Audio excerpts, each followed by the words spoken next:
মুভির শুরুতে আমরা চেন নামের এই লোককে দেখি যে সময়ের ব্যাপারে ভীষণ সচেতন। প্রতিদিন ভোর 6টায় তার ঘুম ভাঙে, এরপর ওয়াশরুমে যাওয়া, ফ্রেশ হওয়া, দাঁত মাজা সব সেরে ঠিক সকাল 8টায় সে অফিসের জন্য বেরিয়ে পড়ে। বরাবরের মতো পথে ম্যাকডোনাল্ডস থেকে তার নিজের প্রিয় ব্রেকফাস্টের সাথে নিয়ে সে অফিসের দিকে রওনা দেয়। চেন একটি স্ন্যাক্স কোম্পানিতে গবেষক হিসেবে কাজ করে, আর প্রতি বছরের মতো এবারও সে এমপ্লয়ি অফ দ্য মান্থ হয়েছে। সে কাজে প্রচন্ড মনোযোগী। ঠিক দুপুর 12টায় সে লাঞ্চ করে। অন্য কর্মীরা লাঞ্চের জন্য একটু আগেই বেরিয়ে পড়লো, চেন নিজের ল্যাবে বসে নিজের বানানো চিপস খেয়ে দুপুর পার করে দেয়। বিকেল 5টার আগে সে তার জায়গা থেকে নড়েও না। আবার ঠিক 5টা বাজার সাথে সাথেই চেন অফিস থেকে গায়েব। সোজা বাড়ি ফিরে ঠিক 6টায় সে কিছুক্ষণ টিভি দেখে, রাতের খাবার খায় আর সময় মতো ঘুমিয়ে পড়ে। একদিন এক মিডিয়া কর্মী চেনকে ফোন করে ফাস্ট ফুড নিয়ে তার মতামত জানতে চায়। চেন প্রতিটি স্ন্যাক্স এর পুষ্টিগুণ ঠিকঠাক ব্যাখ্যা করতে শুরু করে, কিন্তু ইন্টারভিউর মাঝপথেই তাকে থামিয়ে দিয়ে একটি স্ক্রিপ্ট ধরিয়ে দেয়। সেখানে ফাস্ট ফুডকে বিষের সাথে তুলনা করে করার সমালোচনা করা হয়েছিল। চেন কিছুটা ইতস্তত করলো। তাকে বলা হয় যে আমরা আপনার মুখ ব্লার করে দেব, কেউ আপনাকে চিনতেই পারবে না, আপনি রাজি হয়ে যান। তবে ইন্টারভিউটি যখন টিভিতে প্রচার করা হয়, চেনের অফিসের সবাই তাকে চিনে ফেলে, কারণ ভিডিওতে মুখ ঢাকা থাকলেও চেনের নেম টেগ পরিষ্কার দেখা যাচ্ছিল। এতে চেনের বস তার উপর প্রচন্ড রেগে যায় আর বলে, যেসব কি আজে বাজে কথা বলছো, আমাদের কোম্পানির তো 12টা বাজিয়ে দিয়েছো তুমি। কিন্তু সে চাকরি থেকে চেনকে বের করতে পারে না, কারণ চেনি কোম্পানির সবচেয়ে জনপ্রিয় চিপস গুলো আবিষ্কার করেছে। তাকে বের করে দিলে অন্য কোম্পানি তাকে লুফে নেবে। উপায় না দেখে বস তাকে 1 মাসের জন্য বেতন সহ ছুটি দিয়ে দেয়। সে রাতে চেনের ভাই কিম জেল থেকে ফিরে আসে। এসে সে চেনের কাছ থেকে জুয়া খেলার জন্য টাকা ধার নেয়। অন্যদিকে আমরা লিলি নামের এক মধ্যবয়সী মহিলাকে দেখি, যে নিজের লোন মওকুফ করানোর জন্য একটি লোন কোম্পানির অফিসে যায়। লিলি কর্মীদের কাছে অনুনয় বিনয় করে বলে যে আমি একজন সিঙ্গেল মাদার, আমার কোনো স্থায়ী চাকরি নেই, তাই এই মুহূর্তে টাকাটা শোধ করারও সামর্থ্য আমার নেই। কিন্তু তার অনুরোধে কেউ কান না দিলে সে উল্টো চ্যালেঞ্জ ছুড়ে দিয়ে বলে যে ঠিক আছে, তাহলে আমাকে কাস্টমার সার্ভিসে একটা চাকরি দিন, আমি বেতন থেকে আপনাদের ঋণ শোধ করে দেব। আমি বিজ্ঞাপনে দেখেছি যে কাজের জন্য যে কেউ আবেদন করতে পারে, আর কোনো অভিজ্ঞতারও প্রয়োজন নেই। আর এরপরই লিলি চাকরিটা পেয়ে যায় আর কিমকে ফোন করে লোন সেটেলমেন্টের কথা বলে। কিম তেরে ফুরে উত্তর দেয় যে কি ভেবেছো আমি লোন শোধ করতে পারবো না? আমার ভাইয়ের বেতন তোমার ম্যানেজারের চেয়েও বেশি। ঠিক তখনই চেন কিমকে ফোন করে জানায় যে তার অফিস তাকে বেতন সহ ছুটি দিয়েছে, কিন্তু চেন এতে খুব একটা খুশি হতে পারে না। সে ভাবে যে সারাদিন একা একা বাড়িতে বসে সে কি করবে। কিম তাকে বুদ্ধি দেয় যে তাহলে এক কাজ করো, কাল লোন অফিসে গিয়ে আমার লোনটা একটু কমিয়ে দিয়ে আসো। পরদিন চেন লোন অফিসে যায়। নিজের সিরিয়াল আসার অপেক্ষায় থাকার সময় সে সেখানে বসে থাকে একটি ছোট বাচ্চার সাথে খেলছিল। লিলি দূর থেকে এটা খেয়াল করে আর চেনকে তার বেশ ভালো মানুষ বলে মনে হয়। চেনের সিরিয়াল এলে সে এক চেক দিয়েই তার ভাইয়ের সব লোন পরিশোধ করে দেয়। যাওয়ার সময় চেন লিলির কাছে কিছু খুচরো টাকা চায়, কারণ পার্কিং এর বিল দেওয়ার মতো কোনো ভাঙতি টাকা তার কাছে ছিল না। লিলি বলে যে দুঃখিত, আমার কাছেও এখন খুচরো নেই। কিন্তু চেন অফিস থেকে বের হয়ে সিঁড়ি দিয়ে নামার সময় লিলি পেছন থেকে তাকে ডাক দেয়। তাড়াহুড়ো করে আসতে গিয়ে লিলি চেনের গায়ের উপরেই পড়ে যায়। চেন চাইলে এখানে হিরোর মতো তাকে ধরে বাঁচাতে পারত,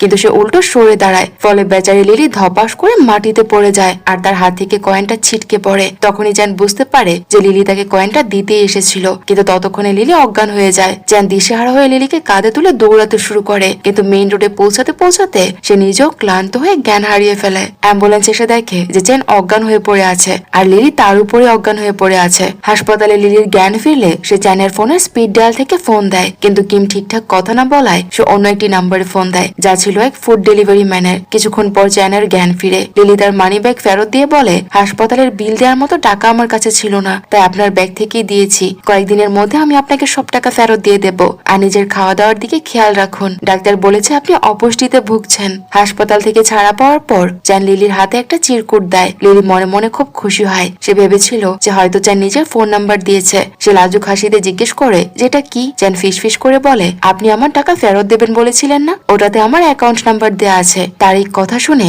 লিলি তো একদম থ হয়ে যায়। তার সত্ত্বেও লিলি তার কাছে গিয়ে বলে, আপনি আমাকে সাহায্য করেছেন, হাসপাতালে নিয়ে এসেছেন, আমি আপনাকে ধন্যবাদ দিতে চাই। চলুন আপনাকে ডিনারে নিয়ে যাই। চেন সোজা সাপটা তাকে বলে দেয় যে কিন্তু আপনার কাছে তো টাকা নেই, তাই না? লিলি লজ্জায় পড়ে গিয়ে বলে, আমাকে কিছু টাকা ধার দিন, পরে সব একসাথে শোধ করে দেব। এরপর তারা খেতে যায়। লিলি আসলে চেনের সাথে ভালো একটা সম্পর্ক তৈরি করতে চাচ্ছিল, কারণ সে কিমের লোনের গ্যারান্টার হিসেবে চেনের সব ডিটেলস দেখেছে। চেন একজন 53 বছর বয়সী অবিবাহিত পুরুষ, আর লিলি এমন একজন জীবন সঙ্গী খুঁজছিল যে তাকে আর তার মেয়েকে আগলে রাখবে। চেন দেখতে খুব একটা হ্যান্ডসাম না হলেও মানুষ হিসেবে সে বেশ সহজ সরল। পরদিন চেন ডাক্তারের কাছে তার রিপোর্ট দেখাতে যায়। ডাক্তার তাকে সতর্ক করে বলে যে যদি বাঁচতে চান তবে আসল খাবার খান, এই চিপস খাওয়া বন্ধ করুন। চেন কিমকে ফোন করে সব জানালো। কিম বিষয়টাকে তেমন পাত্তাই দেয় না। সে বলে যে খাও দাও ফুর্তি করো, যা হওয়ার হবে। চেন ডাক্তারের ওষুধ কিনে লিলিকে ফোন দেয়। দেয়। চ্যানের ফোন দেখে লিলি তো মহা খুশি, কিন্তু দেখা হতেই চ্যান তার স্বভাব মতো বলে ওঠে, আপনি বলেছিলেন যে হাসপাতালের বিল আর ডিনারের টাকা ফেরত দেবেন, কবে দেবেন সেই টাকা? এখনো তো দিলেন না। লিলি তখন বলে, চলুন আজ বাইরে কোথাও ডিনার করি, ওখানে সব শোধ করে দেব। আমি এখন অফিসে আছি, 3 ঘন্টা পর বাইরে দেখা করছি। চ্যান ঠিক তাই করে, কিন্তু দেখা হওয়ার পর লিলি বলে, ডাক্তার বলেছে আপনার পুষ্টির অভাব, তাই বাইরের খাবার আপনার জন্য ঠিক নয়। এক কাজ করুন, আমার বাসায় চলুন, আমি আপনাকে ম্যাজিক দেখাবো। চ্যান এই প্রথম কারো বাসায় ডিনারের দাওয়াত পেয়েছে, তাই সে বেশ নার্ভাস ছিল, কিন্তু লিলি তাকে সাহস দিয়ে নিয়ে যায়। বাসায় ঢোকার পর চ্যান বলে, কারো বাসায় খালি হাতে আসা উচিত না। লিলি তাকে শান্ত হতে বলে আর ঝটপট রান্না করে দুজনে একসাথে খেতে বসে। লিলি বলে, দেখুন আমার স্বামী এখানে নেই। লিলি তখন বলতে থাকে যে আমার ভার্সিটি পড়ো একটা মেয়ে আছে, ট্রেনিং এর কাজে ফিরতে ওর প্রায় রাত হয়ে যায়। চ্যান লিলির হাতের রান্নার খুব প্রশংসা করে। তখন লিলি প্রস্তাব দেয় যে একা একা খাওয়া তো খুব বোরিং, তাই না? আমরা কি রোজ একসাথে ডিনার করতে পারি? চ্যানের আইডিয়াটা বেশ পছন্দ হয়। যাওয়ার সময় সে এত সুন্দর খাবারের জন্য লিলিকে কিছু টাকা দিতে চায়। লিলি না করলেও চ্যান জোর করে টাকাটা গুছিয়ে দেয় তাকে। লিলি তখন হাসি মুখে তাকে কিউট বলে ডাকে। এই কথা শুনে চ্যান তো খুশিতে একদম আত্মহারা হয়ে যায়। সে মনে মনে নাচতেই থাকে আর বলতে থাকে, যারে ভাই, মেয়েটা আমাকে কিউট বলেছে। এদিকে লিলির মেয়ে বাড়ি ফিরে বুঝতে পারে যে তার অনুপস্থিতিতে কেউ বাসায় এসেছিল। সে তার মাকে জিজ্ঞেস করলে লিলি বলে যে হ্যাঁ মা, আমি একজনের জন্য ডিনার বানিয়েছিলাম। এই কথা শুনে তার মেয়ে প্রচন্ড রেগে যায় আর বলে যে মা, তোমার সাথে এত বড় একটা দুর্ঘটনা ঘটার পরও তুমি কিভাবে একজন পুরুষকে এভাবে বিশ্বাস করতে পারো? লিলি তখন তার মেয়েকে বোঝানোর চেষ্টা করে যে সবাই একরকম হয় না। চ্যান খুব সহজ সরল একটা মানুষ, কিন্তু তার মেয়ে তার কোনো কথাই শুনতে চায় না। এক পর্যায়ে লিলি রেগে চিৎকার করে বলে, এই বাড়িটা আমার, আমি কাকে আনবো আর কাকে আনবো না সেটা কেউ আমাকে বলে দেবে না, এটা পুরোটাই আমার নিজের ইচ্ছা। তার এই কথা শুনে মেয়ের মন খারাপ হয়ে যায়। লিলি পরে তাকে শান্ত করতে গিয়ে বলে, মা, আমি ওভাবে বলতে চাইনি, এই বাড়িটা আমাদের দুজনেরই, কিন্তু তুমি প্লিজ বোঝার চেষ্টা করো। এরপর দেখা যায় চ্যান আর লিলি প্রায় রোজই একসাথে ডিনার করে। বিনিময়ে চ্যান লিলিকে তার গাড়ি নিয়ে ড্রাইভিং শেখায়। ধীরে ধীরে তাদের এই ডিনার মেট সম্পর্কটা সত্যিকারের বন্ধুত্বের রূপ নেয়। লিলির বাসার কোনো ইলেকট্রিক জিনিস নষ্ট হলে চ্যান সেটা ঠিক করে দেয়। তারা একসাথে রোমান্টিক সিনেমা দেখে আর অনেক রাত পর্যন্ত গল্প করে। লিলি রাতের বেঁচে যাওয়া খাবার চ্যানকে প্যাক করে দেয়, যাতে চ্যান পরদিন লাঞ্চে বাইরে চিপস না খেয়ে ঘরের খাবার খেতে পারে। এভাবে দিনগুলো ভালোই কাটছিল, কিন্তু চ্যানের ছুটি শেষ হয়ে যাওয়ায় তাকে আবার অফিসে ফিরতে হয়। সেখানে সে এক সহকর্মীকে জিজ্ঞেস করে যে মেয়েরা আসলে কেমন ছেলে পছন্দ করে। সহকর্মী তাকে বুদ্ধি দেয় যে মেয়েরা ধনী ছেলের চেয়ে রসিক বা হাসি খুশি ছেলেদের বেশি পছন্দ করে। এরপর কি আর করা, চ্যান এক গাদা জোকস মুখস্থ করে লিলিকে তা শোনাতে শুরু করে। উইকেন্ডে লিলি চ্যানকে জিজ্ঞেস করে যে আপনার উইকেন্ডের প্ল্যান কি? চ্যান এতটাই বোকা যে সে লিলির ইশারা বুঝতেই পারে না। সে বলে যে আমি তো ছুটির দিনে শুধু ঘুমাই, টিভি দেখি আর খাই, বাস এইটুকুই। লিলি বাধ্য হয়ে উল্টো সুরে বলে, আমারও কোনো প্ল্যান নেই আর আমি কোথাও যেতেও চাই না। সে আসলে বলতে চাইছিল যে সে কোথাও ঘুরতে যেতে চায়, কিন্তু চ্যান সেটা ধরতে পারে না। একদম শেষ মুহূর্তে গিয়ে চ্যান বুঝতে পারে যে লিলি আসলে তাকে ডেটে যাওয়ার কথা বলছে। তখনই চ্যান তাকে ঘুরতে যাওয়ার প্রস্তাব দেয় আর লিলি এক কথায় রাজি হয়ে যায়। ছুটির দিনে তারা সমুদ্র সৈকতে ঘুরতে যায়। সেখানে এক তরুণ যুগলকে দেখে লিলি বেশ রোমান্টিক বোধ করে। ছেলেটি মেয়েটিকে নিজের হাতে খাইয়ে দিচ্ছিল। চ্যান ভাবে যে লিলির হয়তো খিদে পেয়েছে, তাই সে তাকে খেতে নিয়ে যায়। খাওয়ার সময় গল্পের ছলে চ্যান বলে, আপনার নাম্বারটা আমার ফোনে স্পিড ডায়াল 2 তে সেভ করা আছে। লিলি এটা শুনে বেশ স্পেশাল অনুভব করে, কিন্তু চ্যান তখনই সব মাটি করে দিয়ে বলে, আগে যে ডেলিভারি বয় খাবার দিয়ে যেত সে কাজ ছেড়ে দিয়েছে, তাই তার জায়গায় এখন আপনার নাম্বারটা রেখেছি। যাই হোক, রাতে তারা মুভি দেখতে যায় এমন এক জায়গায় যেখানে সবাই নিজের গাড়িতে বসে সিনেমা দেখে। কিছুক্ষণ মুভি দেখার পর তারা গল্প শুরু করে। লিলি তার জীবনের এক গোপন সত্য ফাঁস করে। সে বলে যে আমি আমার স্বামীর মৃত্যুর ব্যাপারে মিথ্যে বলেছিলাম। সত্যিটা হলো কিশোর বয়সে আমি এক ভুল মানুষের প্রেমে পড়েছিলাম। সে আমাকে সুন্দর ভবিষ্যতের স্বপ্ন দেখিয়ে শারীরিক সম্পর্কের জন্য বাধ্য করে। আমি যখন প্রেগনেন্ট হই সে তখন বাচ্চাটা অ্যাবর্শন করতে চেয়েছিল, কিন্তু আমি এটা চাইনি। পরে যখন আমি অ্যাবর্শন করতে রাজি হলাম না, সে আমাকে প্রচন্ড মারধর করে সম্পর্কটা ভেঙে দেয়। আর তখন থেকে আমি একাই জেদ করে আমার মেয়েকে বড় করেছি। লিলির কথা শুনে চ্যানের খুব খারাপ লাগে। তার মন ভালো করতে লিলি চ্যানকে কিস করার ইশারা দেয়, কিন্তু চ্যান এতটাই সরল যে সে কিছুই বুঝতে পারে না। লিলি যখন নিজে এগিয়ে এসে তাকে কিস করতে যায়, চ্যান তখন ঘাবড়ে গিয়ে পিছিয়ে যায়। লিলি তখন আর নিজেকে সামলাতে না পেরে জোর করে চ্যানকে ঝাপটে ধরে। চ্যান না করার চেষ্টা করলেও লিলি নাছর বান্দা। শেষ পর্যন্ত ইজ্জত বাঁচাতে চ্যান গাড়ি থেকে নেমে দৌড় দেয়, কিন্তু তাড়াহুড়া করে দৌড়াতে গিয়ে চ্যানের প্যান্টটি খুলে যায়। চারপাশে লোকজন তখন এটি দেখে হাসাহাসি শুরু করে। সবাই ভাবছিল যে এই লোকটার সমস্যা কি। চ্যান তখন যেন নিজের সিনেমার হিরো সেজে বসে আছে। লিলি তার স্বভাবসুলভ ভঙ্গিতে চোখের পলক ফেলে চ্যানের কাছে ক্ষমা চায়। সে বলে যে দেখুন, আমার মনে হয়েছিল যে আপনি হয়তো এটাই ভালোই চাইছিলেন, কারণ বেশিরভাগ পুরুষ তো শুধু সুযোগই খোঁজে। চ্যান লিলিকে অপ্রস্তুত দেখে তার কাছে ক্ষমা চেয়ে নেয় আর বলে যে আসলে আমার ওভাবে রিয়েক্ট করা ঠিক হয়নি। এরপর চ্যান বাড়ি ফিরে কিমকে দেখে সে আটকে ওঠে। কিম তাকে জেরা শুরু করে যে এতক্ষণ কোথায় ছিলি তুই। চ্যান সরল মনে লিলির সব কথা বলে দেয়। পরদিন কিম এক রেস্টুরেন্টে লিলিকে খুঁজে বের করে আর তাকে ডেকে নিয়ে অপমান করতে শুরু করে। সে বলে যে বাবার পরিচয় ছাড়া সন্তান বড় করতে তোমার লজ্জা করে না? তোমার মতো মেয়েরা সমাজের কলঙ্ক। এখন আমার ইনোসেন্ট ভাইটাকে ফাঁদে ফেলে তার টাকাগুলো নিজের করতে চাইছো, তাই তো? এই বয়স তোমার মেয়ের প্রেম করার, তোমার না। সাবধান করে দিচ্ছি তোমাকে, আমার ভাইয়ের থেকে দূরে থাকো, নয়তো আমার চেয়ে খারাপ আর কেউ হবে না। এইসব শুনে লিলি ভীষণ ভেঙে পড়ে। এক রাতে অফিস শেষে লিলি আর তার একজন পুরুষ সহকর্মী ছাড়া আর কেউ ছিল না অফিসে। সেই লোকটা লিলিকে ডিনারের প্রস্তাব দেয়। রেস্টুরেন্টে গিয়ে সে লিলিকে বলে তোমাকে খুব একা মনে হয়, আমার অবস্থাও তাই। 7 বছর ধরে বিয়ে করেছি ঠিকই, কিন্তু বউয়ের সাথে আমার কোনো রোমান্টিক সম্পর্ক নেই, আমিও খুব একা। এই কথা বলে সে লিলির হাত ধরার চেষ্টা করলে লিলি তাকে ঝাড়ি দেয়, কিন্তু লোকটা নাছোড় বান্দা। সে বলে তোমাকে ডিনারে এনেছি, আমারও তো কিছু পাওনা আছে। সে যখন লিলিকে জোর করতে যায়, লিলি তাকে আচ্ছা করে পিটিয়ে ওখান থেকে চলে আসে। বাড়ি ফিরে লিলি দেখে যে চ্যান তার জন্য অপেক্ষা করছে। লিলি ফোন ধরছিল না বলে চিন্তায় চ্যান চলে এসেছে। হঠাৎ চ্যানের পেটে প্রচন্ড ব্যথা শুরু হয়, কারণ অফিসে ফেরার পর থেকে সে আবার সে পুরনো চিপস খাওয়া শুরু করেছে। লিলি তাকে চাকরি ছেড়ে দিতে বলে। সে বলে যে আপনার যা অভিজ্ঞতা, অন্য কোম্পানি আপনাকে লুফে নেবে। চ্যান যখন তার অফিসে গিয়ে পদত্যাগের কথা তুলে,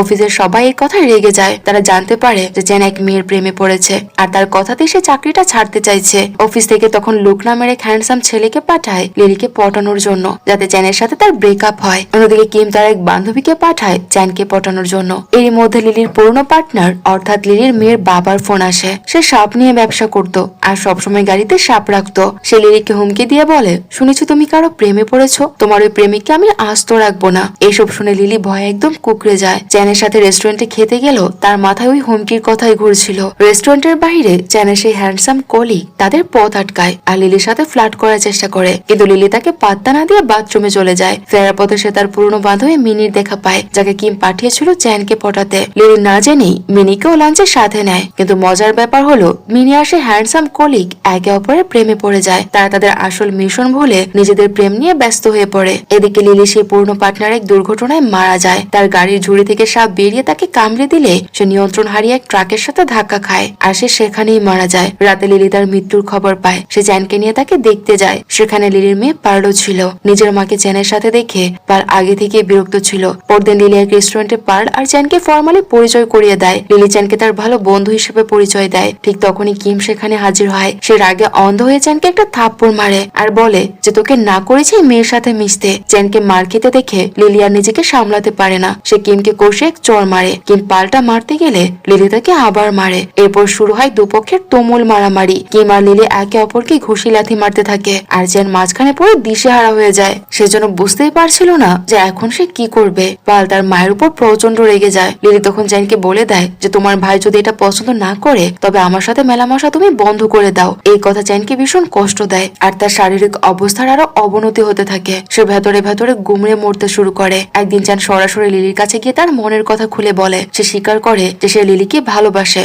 সে বলে যে কিম আমার জীবনের অবিচ্ছেদ্য অংশ, আমাদের সম্পর্কের ব্যাপারে তাকেও স্বাচ্ছন্দ্য বোধ করতে হবে। এরপর সে লিলিকে কিমের অতীত সম্পর্কে জানায়। কিম আসলে চ্যানের আপন ভাই নয়, সে তার খালাতো ভাই, কিন্তু চ্যানের মাই তাদের দুজনকে বড় করেছে। ছোটবেলায় কিমের আসল মা ফিরে এসে ঝগড়া করে কিমকে নিয়ে যায়, কিন্তু কয়েকদিন পরে তাকে ফেলে অন্য এক লোকের সাথে সে পালিয়ে যায়। বৃষ্টির দিনে মা আর চ্যান যখন কিমকে খুঁজতে বের হয় তখন এক সড়ক দুর্ঘটনায় চ্যানের মা মারা যায় আর চ্যান গুরুতর আহত হয়। এরপর থেকে চ্যান স্মৃতিশক্তি হারানোর নাটক করে যাতে কিম তাকে আগলে রাখে। আজ পর্যন্ত কেউ চ্যানকে হেনস্থা করলে কিমি তাকে ঢাল হয়ে বাঁচিয়েছে। এইসব কথা বলতে বলতেই তারা লিলির বাড়িতে পৌঁছায় আর উপরতলা থেকে পার্লের চিৎকার শুনতে পায়। ভেতরে গিয়ে তারা দেখে যে কিম আহত অবস্থায় পড়ে আছে। কিম আসলে একা পার্লকে ভয় দেখাতে এসেছিল যাতে সে তার মাকে চ্যানের থেকে দূরে রাখে, কিন্তু কিম মাতাল ছিল আর পার্লও ছেড়ে দেওয়ার পাত্রী নয়, তাই সে কিমকে আচ্ছা করে ধোলাই দিয়েছে। কিন্তু কিমের সামনে পার্ল তখনও ছোট, তাই চ্যান প্রথমবারের মতো কিমের উপর হাত তোলে আর চিৎকার করে বলে আমার জীবনের সিদ্ধান্ত আমাকেই নিতে দাও, তুমি মাঝখানে নাক গলাতে এসো না। লিলি এই ঝগড়া দেখে আতঙ্কিত হয়ে পড়ে